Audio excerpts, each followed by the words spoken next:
La Bible quotidien. Série de méditations quotidiennes tirées de l'ouvrage du pasteur Israël Leito, imprimé en octobre 2007 par la maison d'édition interaméricaine. Fais-moi entendre dès le matin ta bienveillance, car je me confie en toi. Fais-moi connaître le chemin où je dois marcher, car j'élève à toi mon âme. Psaume 143, verset 8.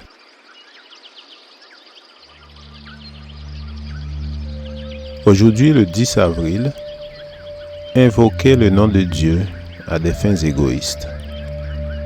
Verset approprié, 1 Samuel chapitre 18, verset 17. Saül dit à David, « Voici ma fille aînée, Mérab. Je te la donnerai pour femme.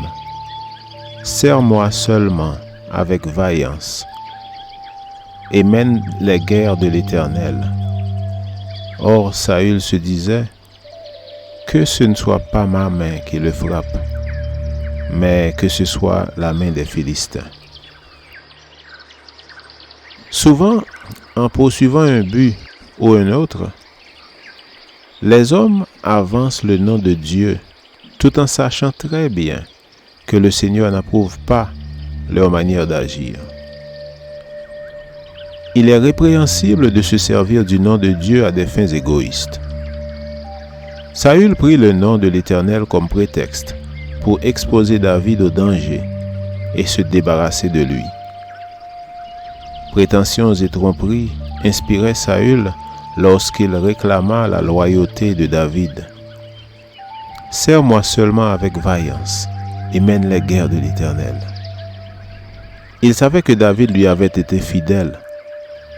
Il n'avait rien à reprocher à l'élu de Dieu, mais sa jalousie l'empêchait de voir que David lui était dévoué. Cette promesse de lui donner sa fille aînée était une autre tromperie, car il avait décidé de ne pas le faire.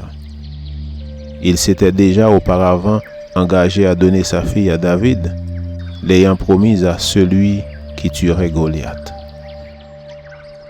Il répétait maintenant la même promesse. Il avait en tête deux objectifs qui le serviraient. En faisant une promesse et en ne la tenant pas, il voulait pousser David à commettre une erreur, ce qui lui aurait donné un motif de l'éliminer. Il n'osait pas le faire sans un prétexte valable, car il savait que le peuple admirait David et pouvait se révolter face à l'assassinat d'un héros populaire. En envoyant David se battre contre les Philistins, le roi prétexta qu'il s'agissait des guerres de l'Éternel. Il en appela au profond sentiment de consécration que David éprouvait pour le Dieu du ciel. Malgré tout, David resta humblement au service de Saül. Tendre l'autre joue, faire 2000, ne pas rendre le mal pour le mal. Ces enseignements que Jésus précisa plus tard étaient déjà mis en pratique par David. Ce jeune homme donne l'exemple parfait du chrétien selon le cœur de Dieu. Il ne manifesta jamais un désir de vengeance. Il ne s'emporta jamais. Il agit toujours avec prudence, même lorsque sa vie était en jeu. L'opposition des autres, leur perversité, leur méchanceté ne justifie pas les représailles. Si d'autres se comportent mal, cela ne nous autorise pas à en faire autant. Saül ne manquait aucune occasion d'exercer sa méchanceté en tendant des pièges. David, lui, ne manquait aucune occasion de manifester l'esprit du Christ.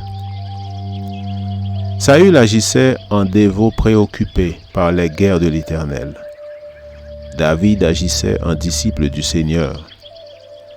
Souvent, dans notre désir d'accomplir son œuvre, nous faisons erreur en adoptant des méthodes que le Seigneur n'approuve pas.